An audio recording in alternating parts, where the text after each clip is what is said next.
We didn't build it as a museum. We built it for restoration, preservation for all the warbirds. Plus, it was built big enough where we could maintain our MD-87 or DC-7 in the hangar. It's 35 feet tall, the door opening. We have 25 aircraft in the collection, and about 23 of them are all flyable. And we're working on the last one, which will be flyable another year, so we'll leave 2 static. One's a P-39 Aerocobra, and the other one's a Martin Mahler.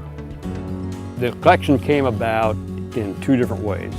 I bought my first warbird in 1954, AT-6, flew it home, never flown one in my life. The warbird kind of went dormant for quite a long time. I got too involved in work, and I guess work comes first. Then about 1982, I decided, well, it's time to go back in the warbird business.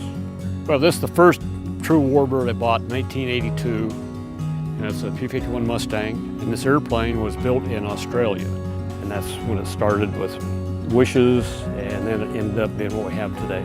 But it's been over a 25, 30-year period. Have you ever heard about, oh, there's an airplane in a barn by so-and-so, it's been there for 20, 30 years? Well, that's how this one was. It was in a barn in Sacramento for about 45 years, all taken apart, not wrecked, just taken apart.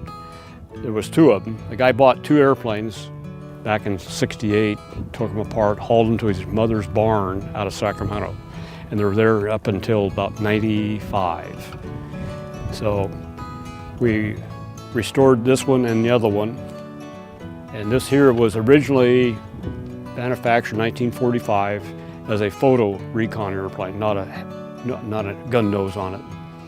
And this airplane here was one of the 2 of them that did all the aerial survey for Interstate 5 up and down from California to Canada.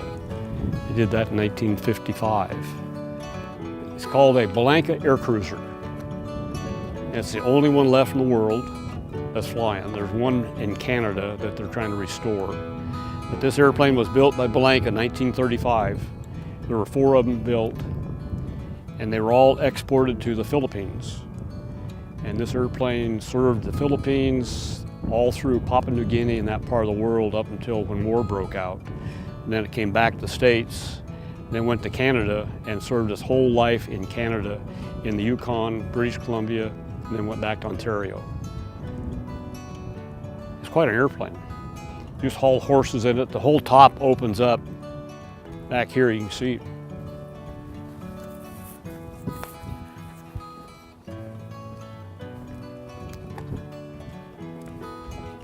It's got a cargo door, and you can see where the hinges are. The whole top opens up if you want to put stuff down from the top.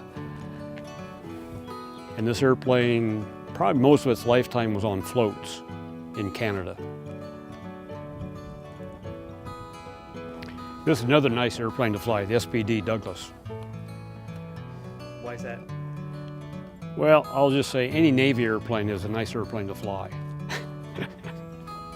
When they had those big raids of 300-400 airplanes in a formation, they had one airplane lead the whole fleet. They called that a pathfinder. He laid out the route to go and everyone followed him. And that's what this was a pathfinder. This is the blindest airplane I've ever flown in my life.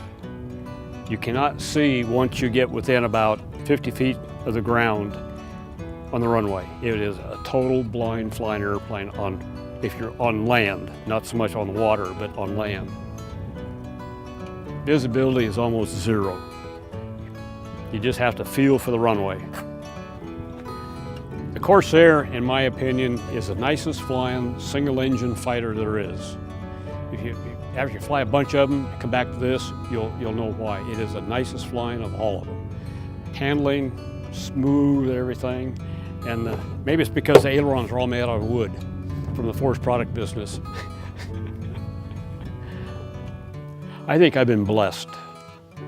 I'd have to be very honest to say that I couldn't ask for a better lifetime of venture, business, personal life, or whatever. I'm a very blessed person. I got to go another 23 years. I told my mom I'd outlive her by 1 year. She lived to be 102, so I got to go to 103.